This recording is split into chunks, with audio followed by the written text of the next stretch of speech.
Para la... Y después la obra. Claro, y en Una vez abril, antes la obra. 2 meses antes, en marzo todavía no hice una ida y me dijeron si quería otra antes. Sí, me encanta que ¿Qué sería Impenetrable? Que no diga es el Parque Nacional Las Figueras. Ah, sí. Llévame, te hago registro.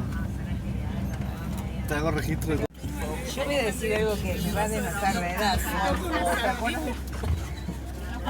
David Vincent.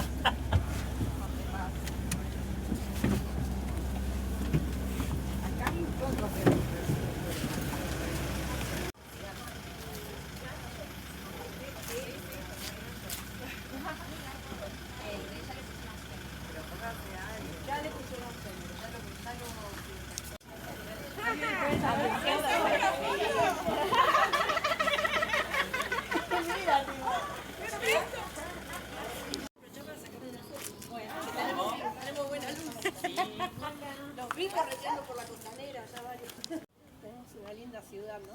Sí. Fueron descubriendo un poquito por dónde anduvieron. Y hoy recién llegaron. Ah, están, se tiraron a la pileta. Sí. Bueno, vamos a pasar así van al aire, ¿quieren? Encantadas. Yo vengo.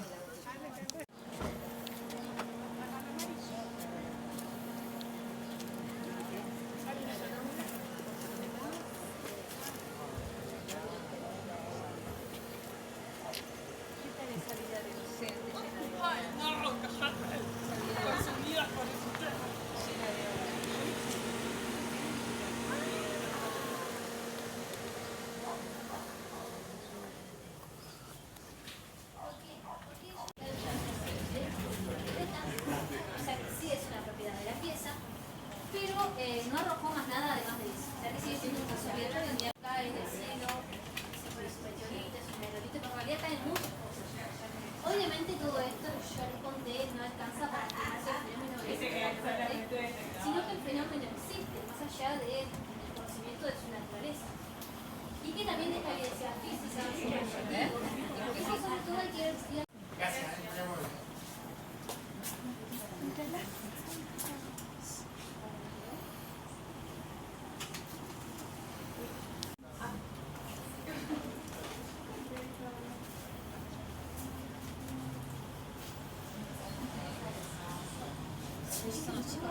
Sí, son chicos de...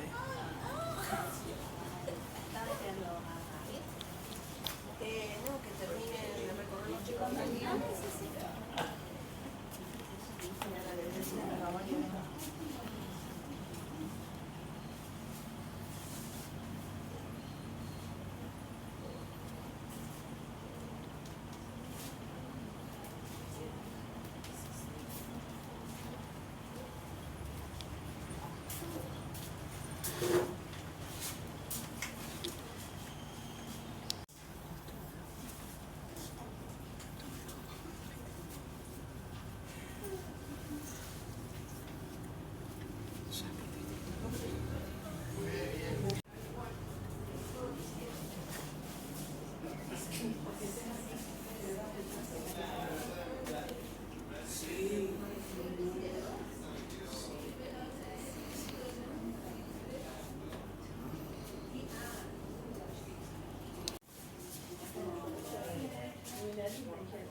Pero mañana hay que durmiendo, si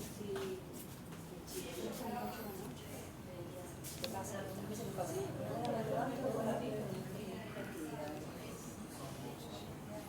Ni siquiera duerme y no se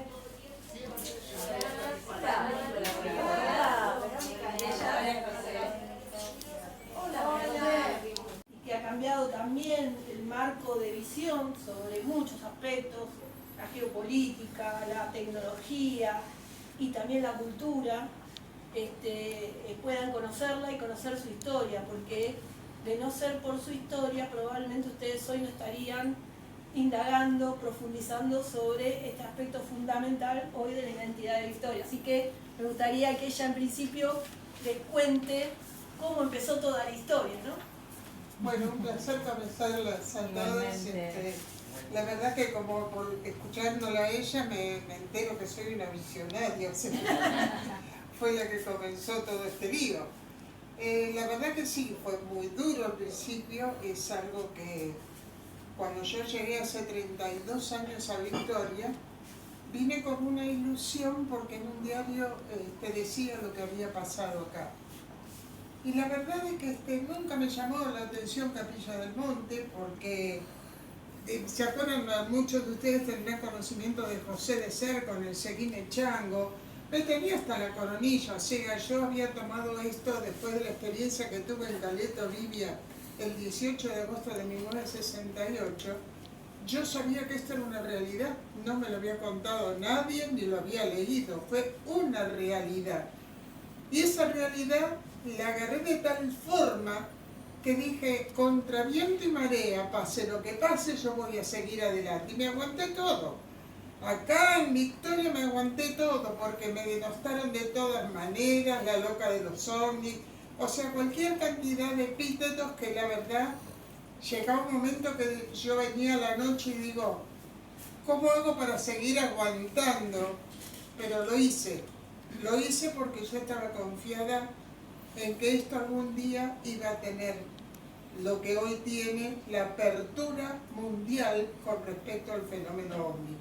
Lo único que falta es que vengan los extraterrestres y nos toquen el timbre, porque ya ahora hay el que no lo sabe es porque realmente no se quiere enterar. Esta es la realidad. Pero volviendo al esfuerzo, al trabajo, yo siempre digo de que cuando uno tiene un objetivo en la vida, no importa cuál sea, hay que seguirlo, hay que poner la voluntad, no hay que bajar los brazos y seguir adelante contra viento y marea, porque se puede, les puedo asegurar que se puede. Yo no tenía, vine con una mano atrás y otra adelante, viví 6 meses en una carpa del camping, siguiendo este derrotero. Y hoy, fíjense, somos reconocidas internacionalmente. Acabamos de recibir una tarjeta justamente del astrofísico más renombrado en el mundo, Jacques Vallée, saludándonos por la fiesta, por el nuevo año.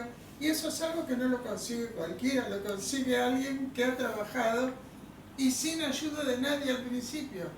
Hoy, gracias a Dios, Andrea está conmigo y podemos seguir adelante con total tranquilidad, sobre todo ahora apoyado no solo científicamente, sino por todas las organizaciones mundiales que están atrás de este proyecto.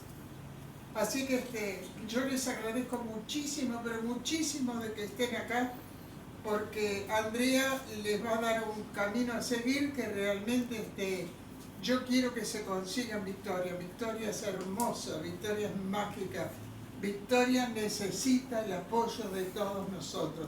Son 32 años que vivo acá y cada día la quiero más. Esa es la realidad. Así que muchísimas gracias de mi parte y espero de que realmente pongan en el trabajo que se puede realizar acá en Victoria. Gracias. Bueno, yo lo que quiero es adentrarlos al fenómeno. En realidad hubo una fecha que marcó la agenda de Victoria en la exposición pública mundial, local por supuesto, y provincial, que fue el año 91. Ahí sucedió que parece que un día todo el mundo se levantó y empezó a hablar de ovnis, pero en realidad hubo un disparador. Esto también marca la situación de cómo uno se adentra en la investigación, pero también lo importante que es generar marcos de confianza y a qué llamamos, a quién le creemos, a quién no le creemos y qué gesta el marco de confianza. Son un montón de cosas que tienen más que ver ya con la situación que generan las mismas personas hacia otros y en sí mismas. Hubo un hecho trascendente que fue en la estancia de Pepita, frente a la Laguna del Pescado, Si ustedes seguramente van a recorrer, irán para el lado de las termas, la bodega, seguramente recorrerán las colinas, todos los alrededores. Bueno, la ruta que une Victoria con Gualeguay, la ruta 11, esa ruta es muy emblemática con el fenómeno, es donde más avistamientos hubo en esa época. Ahí está esta estancia, 8 kilómetros, y ellos vieron una luz que sobrevoló y bajó en su campo y dejó una huella circular de 10 metros de diámetro, y en el medio una estructura triangular que ya hablaba de algo de estructura y peso. Bueno, nosotros hoy tenemos investigadores en todo el país, a nivel internacional, pero nos dedicamos a hacer peritaje de campo, y ahí es donde intervenimos con la evidencia física. Lo que ahí bajó pesaba casi 2 toneladas, que era muy a la par a lo que definía la gente. Y acá nos vamos a adentrar un poco en los conceptos de identidad. Los testigos, en esa época y ahora hay más información por la tecnología, las redes, la comunicación, no lo llamaban plato volador, ni extraterrestre, ni ovni, ni UFO, lo llamaban los colectivitos y los tractorcitos. Y eso es algo que marcaban en toda la situación del campo.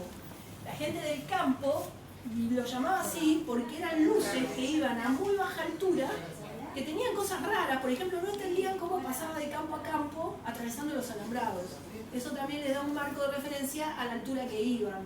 A veces iban de a 1, a veces iban de 2, a veces iban de 3, y siempre referenciaban que le veían como unas ventanitas.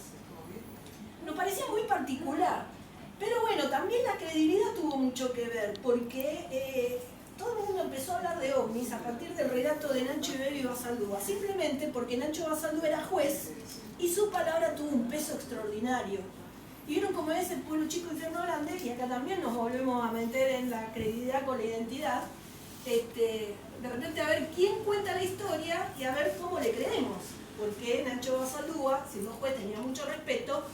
Toda la gente empezó a contar las experiencias del momento, pero también la de tiempo atrás. Nosotros en el 91, que es cuando se radica mi mamá acá, en Victoria, conocemos a un señor que se llama Ricardo Guzmán, que hoy está con vida, que si están haciendo algún trabajo de investigación pueden consultarlo porque es una persona muy referencial con respecto a esto. Él era inspector municipal y estaba a cargo del matadero municipal, que está a la salida, hoy es privatizado, está a la salida camino a Nogoyá. Y él tenía referencia directamente de la gente del campo una década antes. Y a Ricardo le contaban que aparecían estos círculos, que estos fenómenos lumínicos iban a la altura de la copa de los árboles, se acercaban a los tanques australianos y los dejaban vacíos totalmente, y hablaban de los cortes de luz en los establecimientos agropecuarios, la maquinaria agrícola, en los autos. Si van por ahí esa ruta 11 que le digo, probablemente puedan vivir alguna experiencia de que se acerquen las luces y le paren la marcha del auto. Bueno, Ricardo tenía toda esa información, pero a él no le creían una década antes. De hecho, lo llamaban el loco de los ovnis, después, bueno, la versión femenina fue mi mamá. Pero mi mamá, cuando se radicó, es la que lo escuchó. Y eso fue notable, porque eso hizo que ganáramos la confianza de la gente del campo. Nosotros íbamos y vamos a donde se denuncian los eventos y podemos tomar las muestras, a veces en tiempo y forma, que es lo más difícil de lograr, porque la gente cree en nosotros, porque nosotros creímos en ellos. Independientemente de lo que se concluya, porque muchas veces las denuncias tienen explicaciones convencionales con situaciones que la gente desconoce por falta de conocimiento y de herramientas de acceso al conocimiento. Pero lo importante es el buen trato a la situación que te cuentan, es decir, ser respetuoso y tener devoluciones respetuosas. Pero es muy interesante porque más allá de la aparición de Ricardo Guzmán, la investigación de mi mamá llevó al descubrimiento de algo notable a través de que cuando uno empieza a buscar antecedentes históricos, empiezan a aparecer informaciones interesantes. Y una de ellas fue a partir de un historiador, un Eduardo Lorenzo, que falleció. Él fue biógrafo de alguna manera y un hijo de crianza de la abadía y de un padre benedictino, el padre Gregorio Spiazzi. El padre Gregorio Spiazzi misionaba en la isla. Y él escribió un libro llamado El País de los Chajá, que se escribió en 1955, y remonta, es un libro impresionante que recontra recomiendo que puedan acceder a una copia para la investigación, porque si van a estudiar todo lo que es el río y la cuestión de cara a la isla, les va a dar una descripción increíble de la vida del isleño y la situación de la isla, no solo sus paisajes, sus luces, sus sombras, cómo viven en la isla, digamos. Y hay un capítulo en ese libro que se llama Linterneando, que cuenta con absoluto detalle cómo era la jornada de pesca del isleño. Ese capítulo habla de que cuando salían de pesca, aparecían estas luces que entraban y salían de las lagunas, laguna del pescado mayoritariamente y la laguna grande, y hacían grandes recorridos, y ellos cuando aparecían estas luces, por supuesto no las atribuían ni a ovni ni a marcianos, ni siquiera a la luz mala, la atribuían a ánimas que penaban y eran augurios de mala pesca.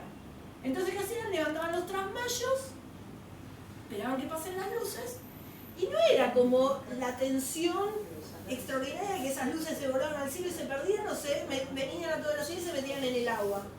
Y hablaban de motores que hacían ruidos, sonidos con mucho ruido, cuando todavía ni siquiera alguno conocía el motor. Entonces, todo fue muy mágico, como algunos dicen que el padre Spiazzi vivió alguna de esas experiencias, que remonta en su propia literatura a principios del siglo pasado y remonta experiencias a 1902-1904.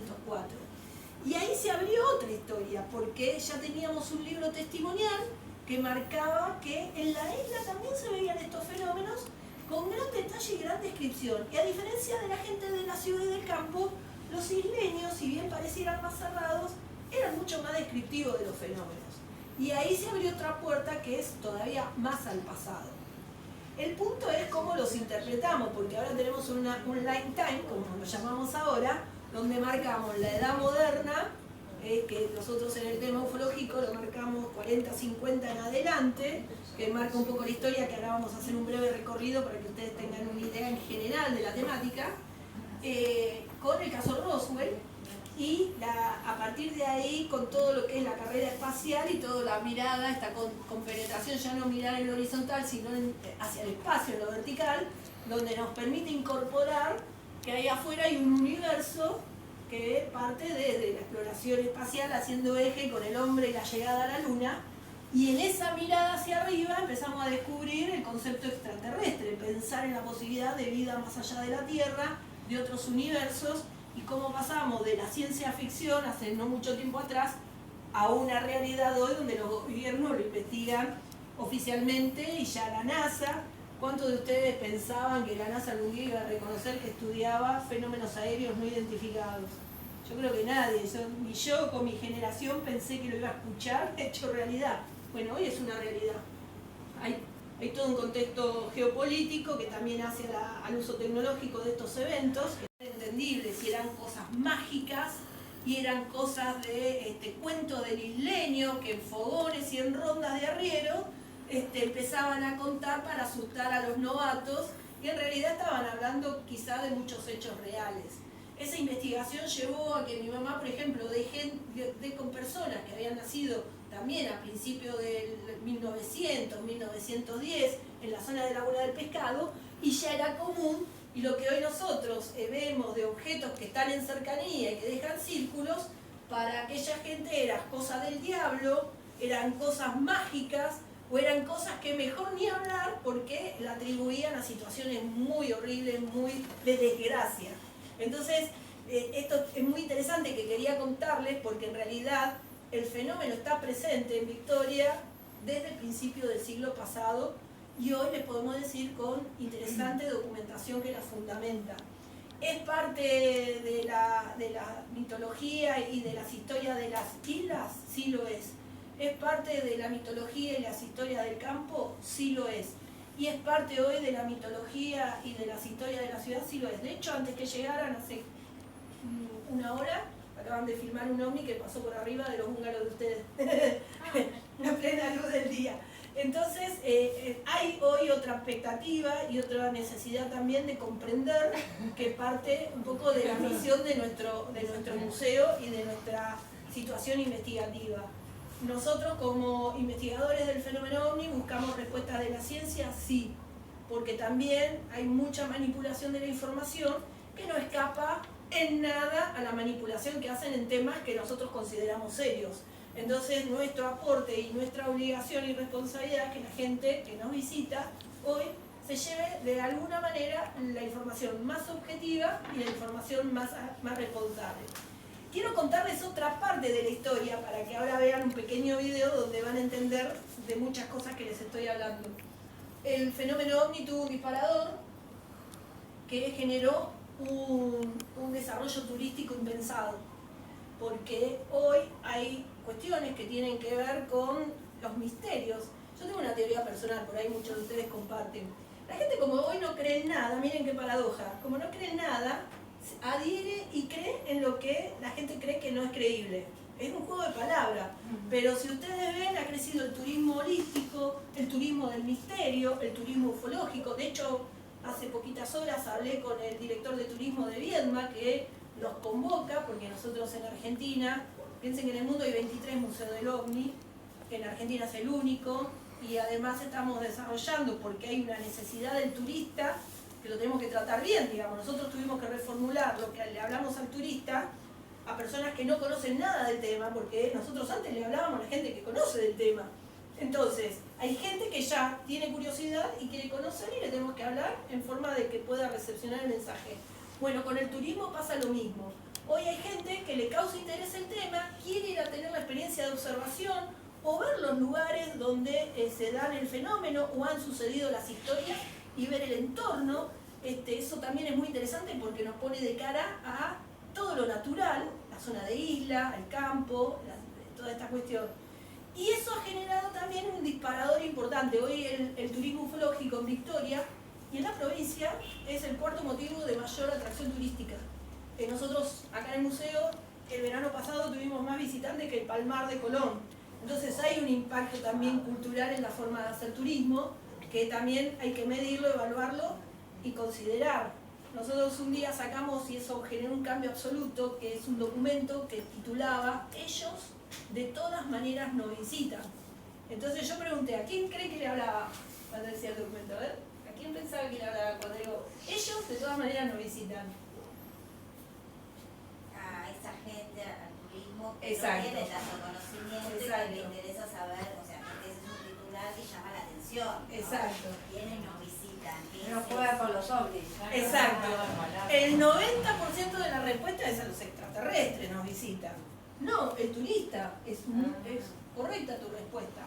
¿Por qué? Porque no importa por qué venga la gente de turismo. Importa que le des la mejor calidad del servicio de la misma manera que viene por la abadía, por el entorno natural, por los safaris fotográficos o por cualquier otra iniciativa. Y eso fue también un gran aprendizaje para todos. Porque esa persona que también busca estos temas tiene que ser bien atendida, va a comer a los lugares y deja la misma plata que el otro. Hay todo un impacto cultural y social con esta movilidad. Entonces no nos podemos hacer los distraídos y tenemos que generar las mejores herramientas. Pasó otra cosa también, con el crecimiento crecen muchas expectativas. Empezó a ver, nosotros generamos subproductos, como se dice en el marketing, que tiene que ver con afianzar todo esto en pos del mejor conocimiento, y nosotros logramos hacer acá todos los años un congreso internacional que hoy es visto como uno de los 10 congresos más importantes del mundo. Y nuestros congresos tienen una agenda, que también es un impacto cultural y además social y tecnológico, porque la agenda intenta brindar la información objetiva e institucional para alejarnos un poco de las cosas más vinculadas a las no fundamentadas, para no entrar en terreno que sí, que no, que lo que hacen los demás no está bien. Nosotros buscamos lo fáctico, la evidencia, lo institucional, lo que le dé fundamento a lo que decimos. Y hay una agenda internacional muy interesante que es con la desclasificación. Y empezamos a tener necesidad de estructuras. Entonces hicimos un convenio con un instituto que acá forma jóvenes, el Gaspar Benavento, que va a mostrar un poco todo lo que es el caso Victoria. El caso Victoria es una situación que se da aproximadamente desde el año 91 hasta el año 98, donde muchísimas personas empiezan a denunciar eventos de características extrañas, que no solamente se limitaba a un avistamiento lumínico o algo extraño, sino ya que muchos se les quedaban muchos elementos de evidencia física, testigos, y que se empezó a hablar de este tema de una manera bastante más amplia de lo que ya se venía dando. También tiene que ver mucho con el contexto histórico histórico-cultural, porque como les comentó más temprano Andrea, en realidad el año 91 se toma como el año disparador por la denuncia de Nacho Basaldúa, pero también se sabe que este fenómeno se manifiesta desde el principio del siglo incluso, se cree que es más antiguo.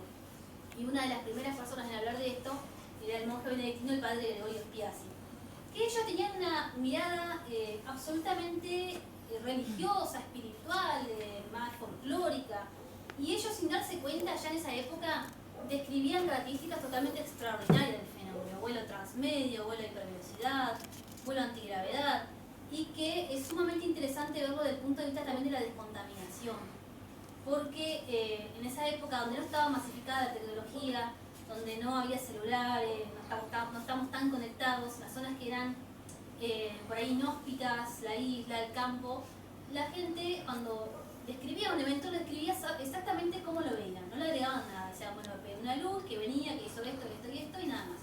Hoy en día no pasa. Una persona que ya está tan acostumbrada a la cuestión de la ciencia ficción dice, bueno, vi un ovni, un platillo volador, un ser, un reptiliano, un gris, se le va agregando sus propios condimentos. Pero eso antes no pasaba y es por eso que son tan ricos estos casos. Y también van a conocer el caso de Cota Coleman, que es el caso más importante en Victoria, contado, parte de la entrevista, ¿no? Contado desde su propia experiencia, que él también después hace toda una recreación y demás. Así que bueno, les voy a dejar ahora sí con el videito para que se pongan en contexto y después seguimos.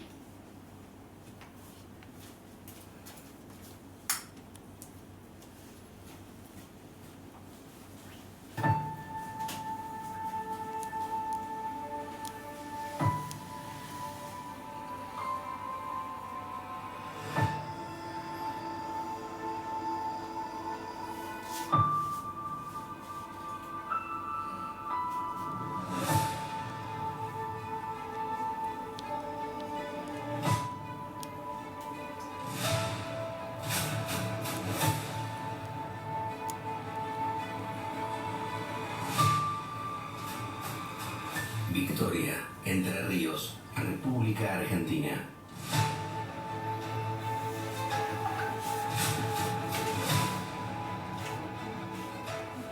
A la vera del mítico y legendario río Paraná, sobre verdes colinas, una ciudad bicentenaria atesora un exquisito patrimonio arquitectónico.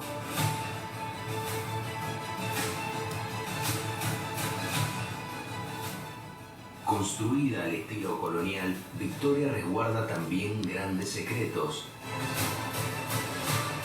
que alimentan insondables y asombrosos misterios vinculados al fenómeno ovni. Con la fuerza de un imán, nos atraen mágicamente hacia ellos. Pero hace falta una guía indicada para recorrer este camino. Y ella es la legendaria investigadora Silvia Pérez Simondini. Junto a su hija Andrea, ha sido testigo de innumerables avistamientos ovnis y lleva en alto, desde principios de los años 90, el faro de la investigación de campo. Esta es la abadía benedictina del Niño Dios, una de las abadías más importantes de Sudamérica. En esta abadía, que son monjes benedictinos, voy a rescatar uno. Un monje que es tan especial realmente, porque este monje misionaba en las Islas de Victoria. En la década del 50 escribe un libro que se llamó El País de los Chajás. Este es el libro que firmaba como Martín de Pospós. En este libro, en el capítulo Intermeando, comenta con una naturalidad realmente increíble la experiencia que tenían los pescadores, pero con todo lujo de detalle, las luces que salían de abajo del agua, que recorrían a una velocidad inaudita el contorno de la laguna del Pescado, tiñendo de rojo la noche, y luego se volvían a esa misma velocidad a meterse dentro del agua. Gracias a este monje, experiencia, sino que nos marcó como familia, porque eso fue lo que decidió que mi madre se radicara en Victoria, y a partir de ahí nace nuestro equipo de investigación Visión OVNI. Uno tras otro, los casos se suceden tanto en las islas como en el campo. Pero hubo un hecho paradigmático, vivido de forma dramática por un lugareño, fiel representante de la más pura tradición gauchesca. La taba del destino lo enfrentó dramáticamente a lo desconocido. El caso se llama Modesto Colman, o Cota Colman, como le decían sus amigos. A las 10, más o menos aproximadamente las 10 de la noche, va a cerrar el molino, ¿no es cierto? Y no cerró el molino, entonces me senté en un instante a mirar, por si le salían como entonces digo, pues en las canas que no, ojalá saliera para cruzar. En ese momento, Entonces, me caí de ahí de vuelta, salí por el tercer tiro. De repente se bajamos todo eso, entonces yo me sorprendí, no sé, nunca me había pasado eso. Permanentemente, ¿qué observábamos? Tres inmensas luces que de pronto eran pequeñas, de pronto se hacían enormes. Veíamos figuritas chiquititas que pasaban de una a otra y la verdad que lo que filmó fue maravilloso.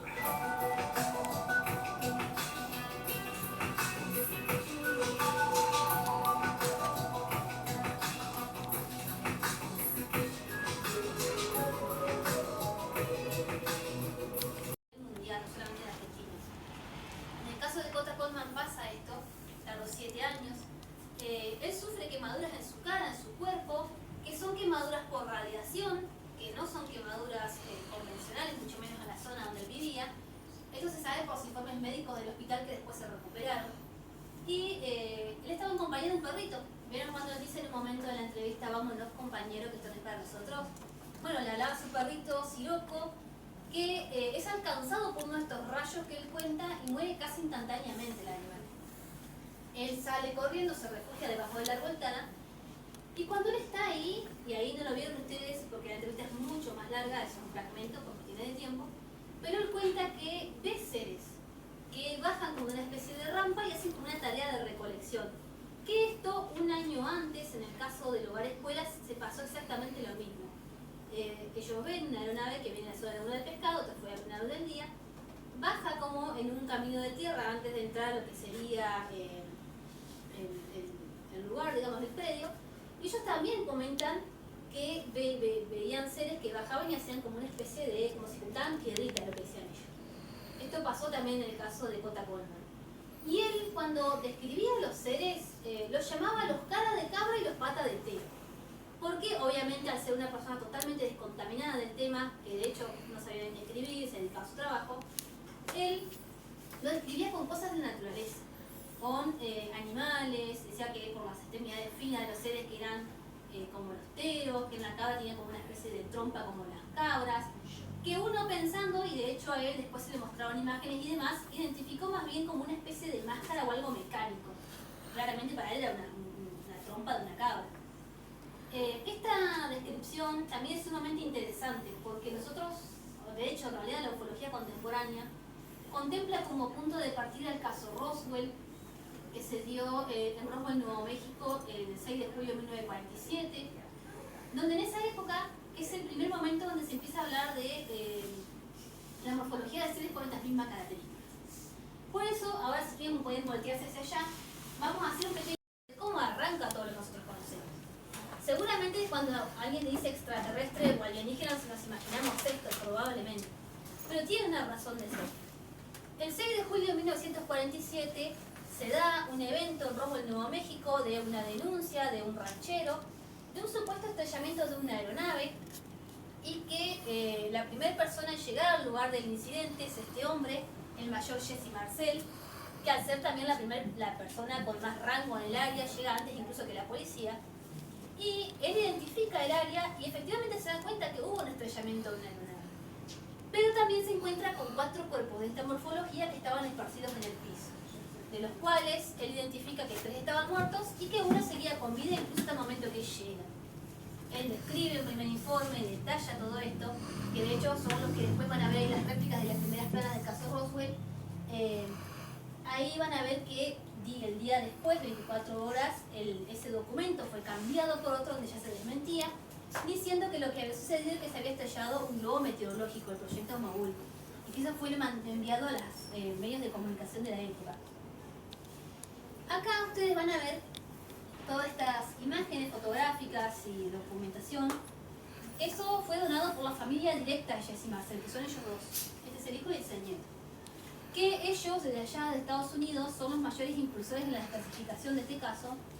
Se apoyan mucho en las clasificaciones internacionales, pero también en la ley FOIA, que es la Ley de Acceso a la Información Pública de Estados Unidos. Que de hecho en Argentina existe esa ley, no todas las provincias adhieren, pero es una ley muy importante que sirve para, como intermediaria a la hora de una investigación de cualquier índole. Y acá en la tablilla van a ver la recreación de la morfología. El típico ser gris pequeño, macrocéfalo de 4 dedos, estatura pequeña, con los típicos rasgos faciales. Esta imagen que todo el mundo conoce es la que posteriormente se adoptaría para todo el desarrollo de la ciencia ficción. Acá van a ver básicamente exponentes de libros, películas, series, teorías conspirativas, etc. Y es por eso que nosotros lo tenemos tan arraigado. Básicamente nacimos y crecimos con esta imagen. Igualmente hoy en día hay una estadística que dice que a nivel mundial el 90% de las personas que denuncian encuentros, abducciones, visitas de dormitorio, etc. siguen denunciando esto, o sea que es algo que se mantiene. Lo cierto es que esto también jugó un papel importante en el desarrollo de lo que es la mirada más científica o el estudio más objetivo. Porque si bien era interesante ver los platillos, los marcianitos, verdes y demás, realmente había casos que merecían una investigación más amplia.